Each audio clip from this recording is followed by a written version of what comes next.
is 𝗕𝘂𝗁. I'm from the Zambia Institute of Estate Agents. I'm also the chairperson for the company called 𝗕𝘂𝗱𝗴𝗲 Property Consultants. And we are here excited to be part of this discussion today, analyzing the 2025 budget and its effect on real estate with our team here from Financial Insights. Looking forward to it. It should be a good one. Hi, my name is 𝗕𝘂𝗱𝗴𝗲. I'm very excited today to share some insights around, the budget 2025 for our colleagues in the diaspora. And this is brought in courtesy with Financial Insight. Looking forward to discussing with you. My name is 𝗕𝘂𝗱𝗃𝗏, and today I'm representing the Zambia Property Owners Association. It's an organization that basically promotes the interests of the real estate sector, whether it's commercial, industrial, residential, housing, education. So that's the main thing that we do. And today we're at Financial Insights. I'm looking forward to the budget discussion organized by Diaspora Connect, which will be taking place shortly. Afternoon, 𝗕𝘂𝗱𝗏 is my name, country senior partner at 𝗕𝘂𝗱𝗏𝗡. But Financial Insight for the Diaspora Connect discussion on the budget. Looking forward to it, providing insights on what's happening with the budget, the economy, and anything and everything that those who are listening would like us to get into. So stay tuned, coming soon. Hi everyone, we are here with Financial Insight Zambia, and we are hosting our first ever Budget Insight and Real Estate webinar. My name is Natasha Chiumya. I'm with Diaspora Connect. We're going to be with our panel of experts to discuss the impact of the budget on the real estate and construction sector. And I'm really excited about it. See you soon.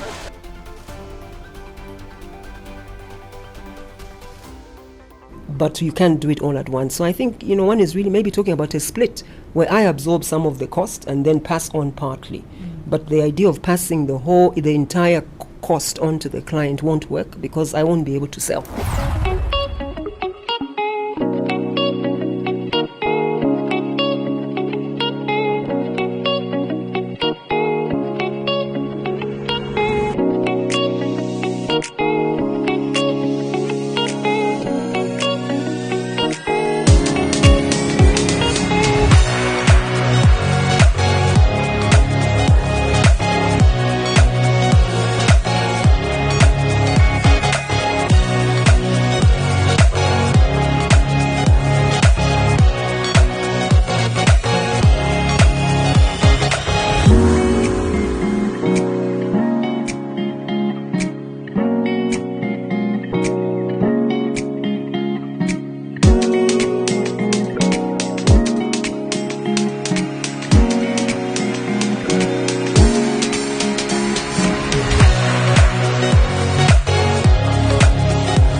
I want us to go into a sector discussion.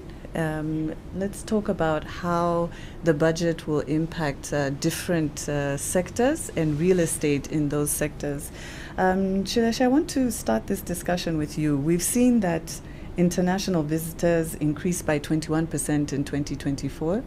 And I think this was quite a rebound given that we're coming from the pandemic. We've also seen the tourism development project, which has seen $100 million being pumped into the tourism sector. particularly the Northern Circuit. So where do you see opportunities now in tourism real estate? Okay, thank you so much, Natasha. And I think the one key focus that we see out of this budget, it's the idea that we should all be looking away from tradition. The budget seems to be so much anchoring on the idea of not hinging on what you've always been doing.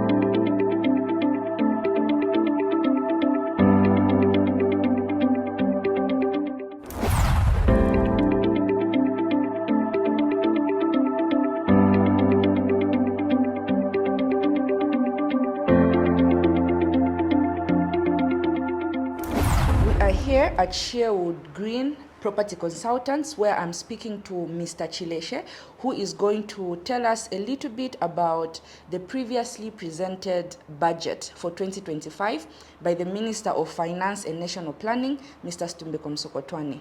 Mr. 𝗕𝘂𝗱𝗴𝗲, thank you so much for joining us. Thank you. I'm glad to be here. Okay, so let's dive straight into the discussion.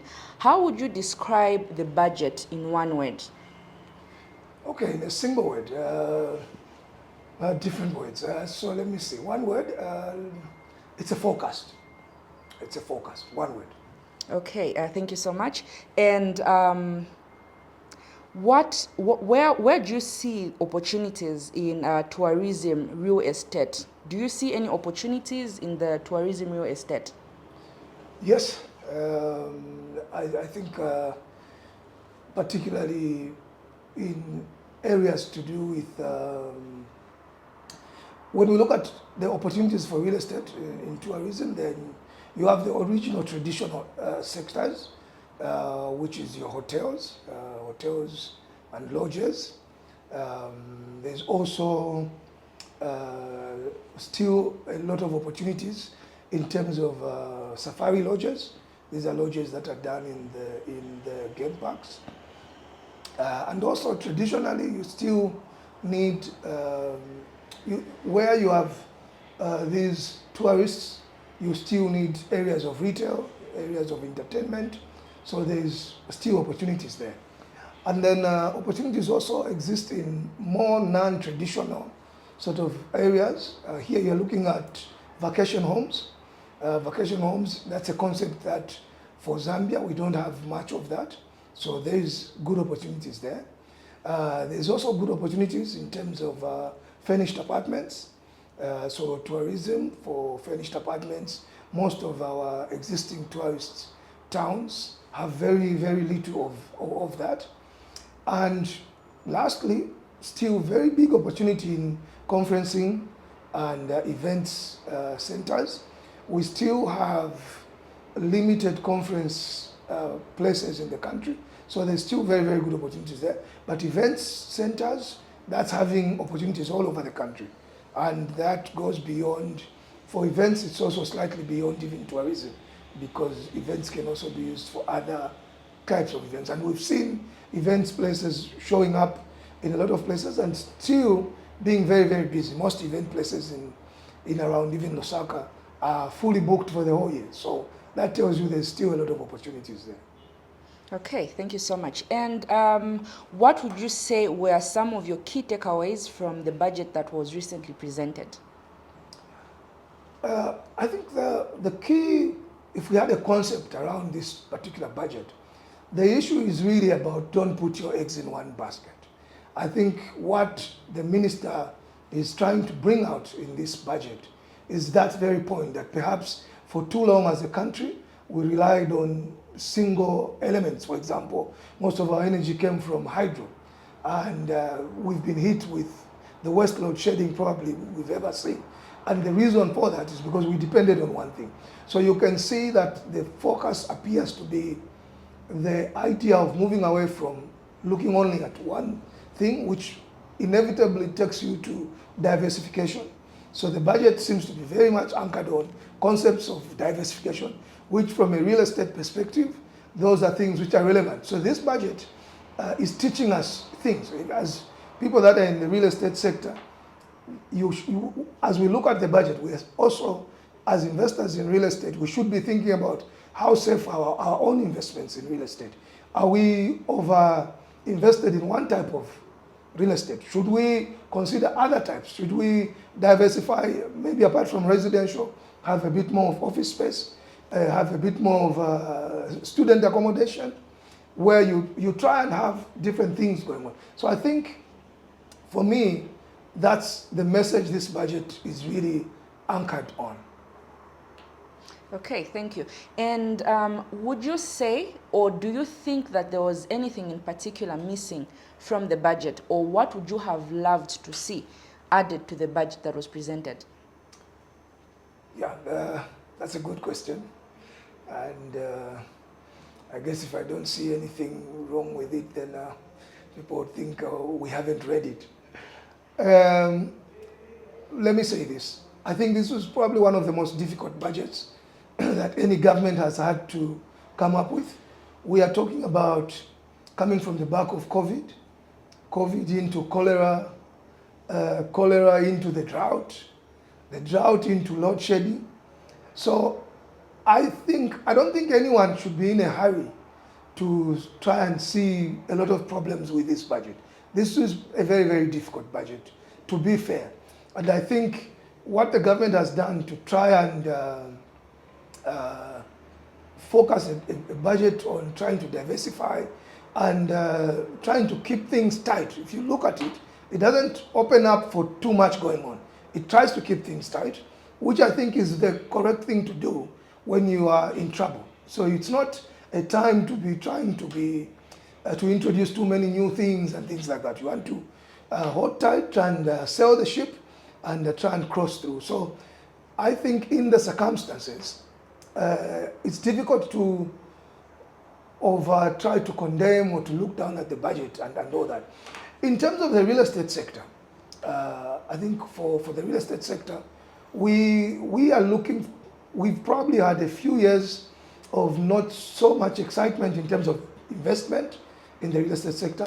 Our sector is a sector which booms whether the economy is looking up or looking down. When the economy is looking up, more people are probably buying. When the economy is looking down, it becomes a buyer's market. So people have opportunities to buy what they couldn't buy when the economy was good. So real estate is active in both cases.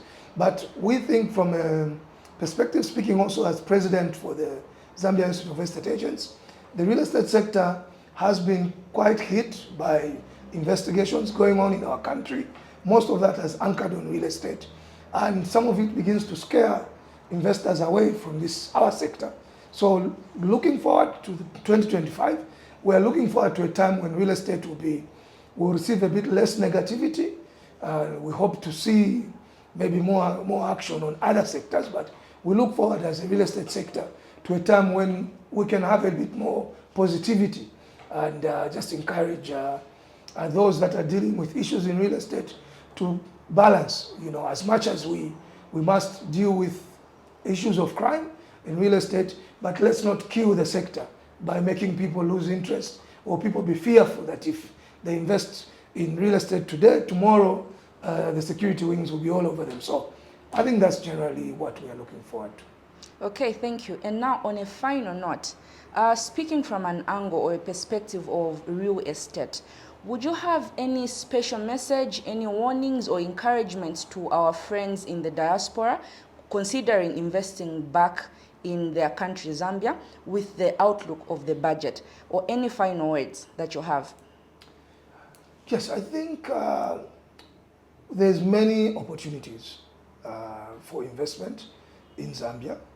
Like I've said, I know a number of my colleagues in the diaspora have spoken to us about their concerns around how real estate is being targeted, and they are obviously being a little bit edgy about that, and that's why I've said that we need to balance in order to encourage investment. But this still remains, real estate still remains the best investment, and I say that with confidence. I'm comparing it to many other types of investments, and in Zambia, compared to out there, if we look at the developed countries, the Western world, so many sectors have been developed. So many sectors have been developed. There's very little opportunities you can find. In Zambia, we have opportunities literally in every sector. You can do something in tourism, you can do something in retail, you can do something in residential, literally.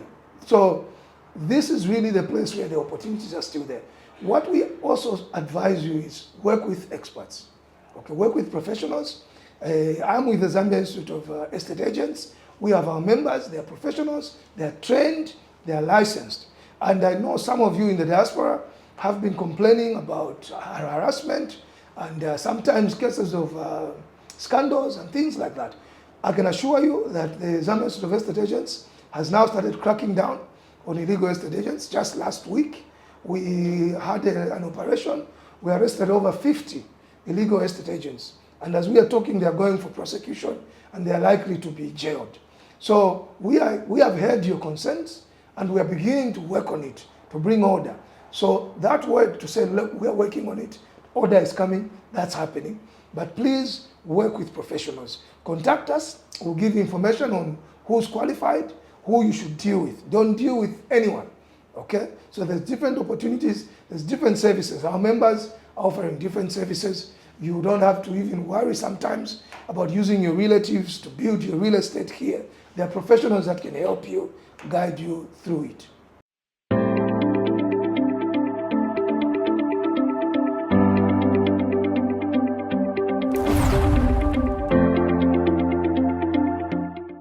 The next question is from Ricky Mwanza, and he says, my question goes to Mumeka. Are you able to assist potential buyers access finance to build when they buy land from you?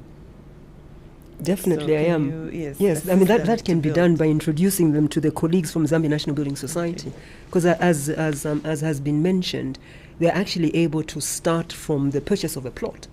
So they have an entire service, and I'm happy about that because initially it wasn't like that. So you can actually be able to get a loan as long as you're eligible to buy a plot, and then be able to build incrementally. So definitely one can be able to facilitate, and we are working together.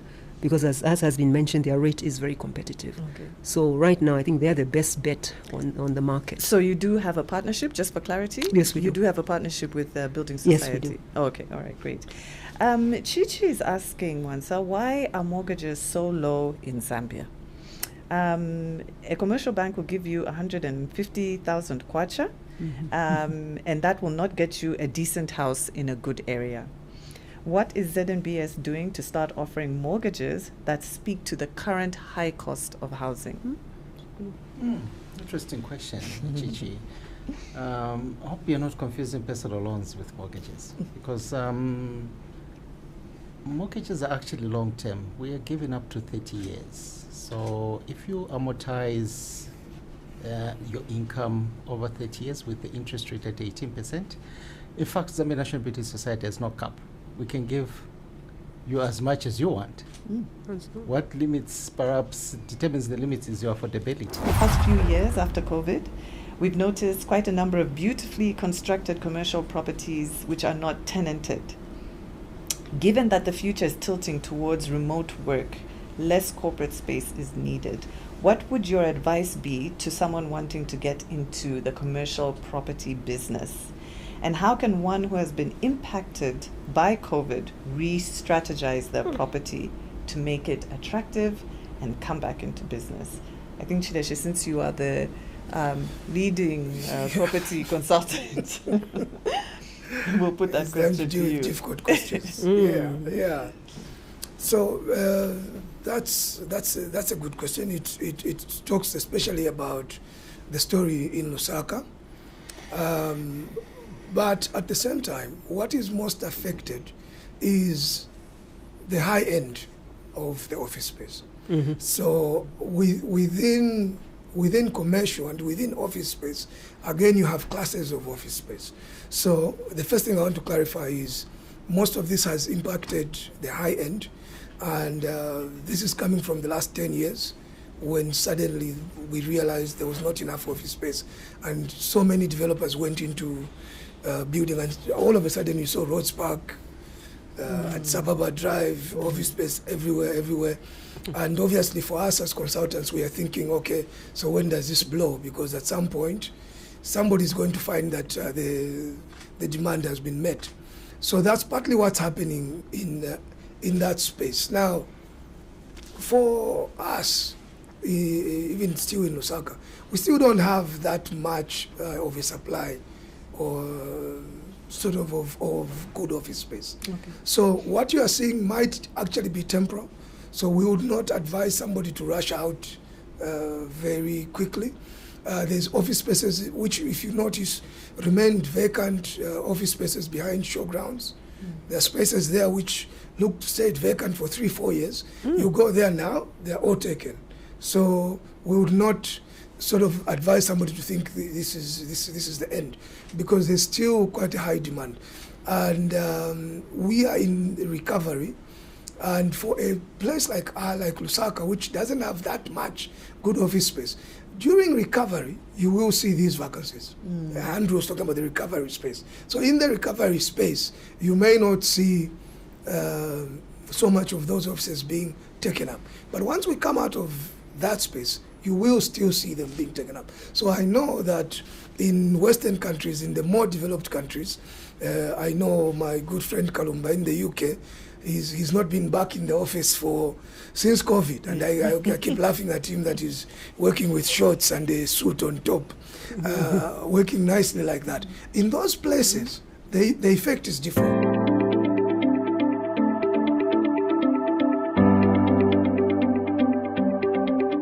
Question by Davy Zulu, who is saying that I have 3 flats in Kabwe.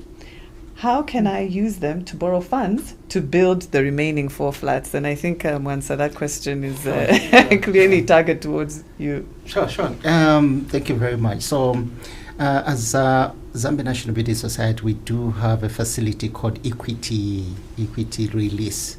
So where our clients or potential clients already have an existing property, and that property is not incumbent, meaning it's not being held by another institution as collateral, and they want to release the equity. Remember that there's value in the property that you have. So if you have properties out there, there's value in that property. We are able to evaluate the value of those flats that you have. Is that Mr. Zulu, right?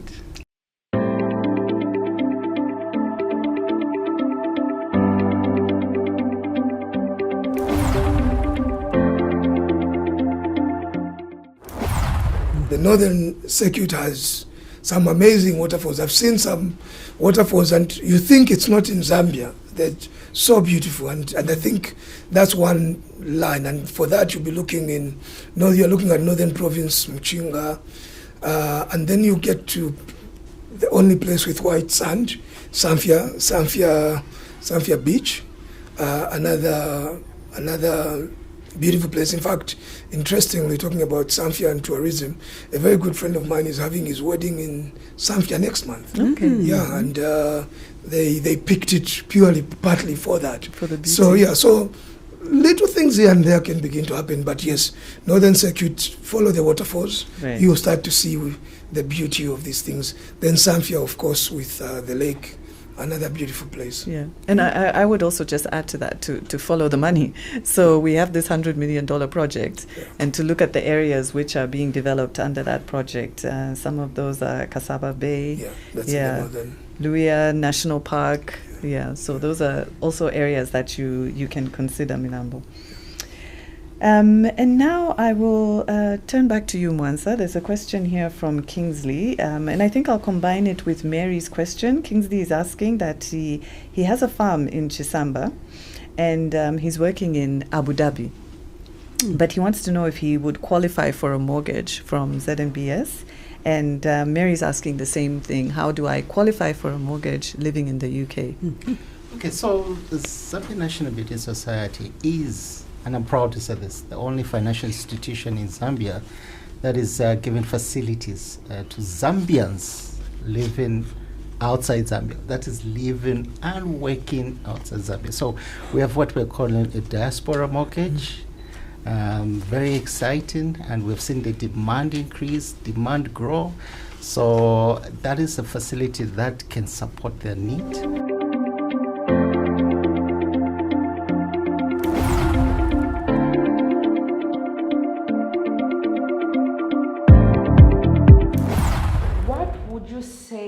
How would you describe the budget that was recently presented by the Minister of Finance and National Planning, Dr. 𝗕𝘂𝗱𝗴𝗲, the budget for 2025? How would you describe it in one word? Practical. Practical. Thank you so much.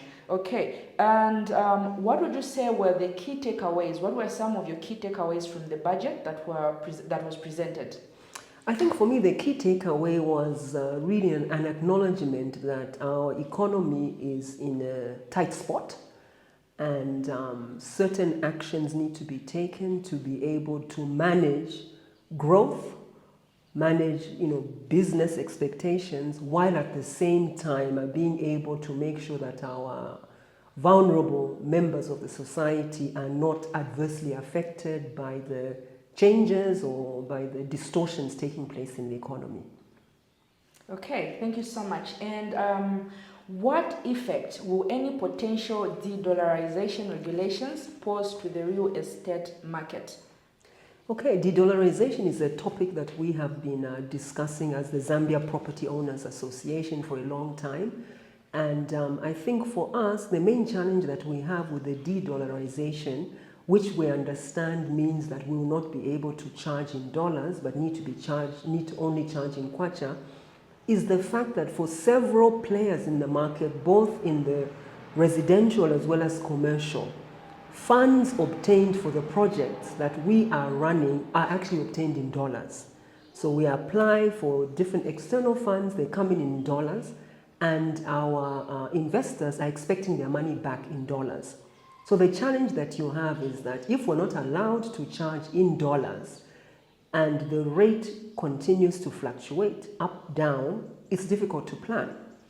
So the challenge that we have is that we feel that it's better to have a balance in terms of if we can charge in dollars, to continue charging in dollars is good. But at the same time, I think the main challenge that we have in the Zambian economy is for the exchange rate to be stable. Because as an example, if I'm borrowing my money at the rate of 15 and it stays at 15, and I know when I'm collecting the money for my clients in kwacha at 15, I can be able to make enough to pay back my investors, that's fine. So I think we really need to be able to strike a balance in terms of the government, the Ministry of Finance, being able to make sure that the dollar kwacha rate is stable for planning purposes. So we have a lot of work ahead of us in terms of that. Okay, those are quite some interesting insights. Thank you so much. And what would you say was missing from the budget, or what would you have liked to see included in the budget? I think in the budget, like I mentioned in the first question that you asked me, the budget is practical. So as a result of it being practical, I felt somehow that we as the real estate people were left out. So when I look at the budget, I really don't see myself in the budget. We don't see ourselves in the budget. What we see mining, we see a lot being done through the CDF, which we appreciate, but we don't see ourselves in the budget. And for those of us that are working in the housing sector, we don't see housing taken as a priority sector. So we're hopeful that perhaps we need to continue being hopeful, and maybe next year we can be able to do something. But for now, the real estate sector, I don't really see it in the budget. And I understand it because of the fact that the government needs to focus on the bigger areas like mining. We understand that. So, because they're talking about mining, agriculture, manufacturing, the same sectors we have been talking about, which are understandable, but at the same time, we're hoping that at some point we can also be able to see ourselves in future budgets. Okay, thank you so much for those interesting insights. On a final note, what word would you have? Any encouragement, any advice to the people that are living in the diaspora and are looking to invest back in the country, looking at the real estate angle? So for the diaspora people, this is a very good time for you. Why I say so is because of the fact that the exchange rate is at a good rate for those of you who are earning foreign exchange, such as dollars and pounds. So really, I would encourage you to be able to put yourself together and invest at home as quickly as possible, because here people have different types of payment plans. You can be able to bring your dollars or your pounds or yens, whatever, wherever you are, and be able to find a suitable project here. So this is actually your time, so please take advantage of it and come and invest in Zambia today.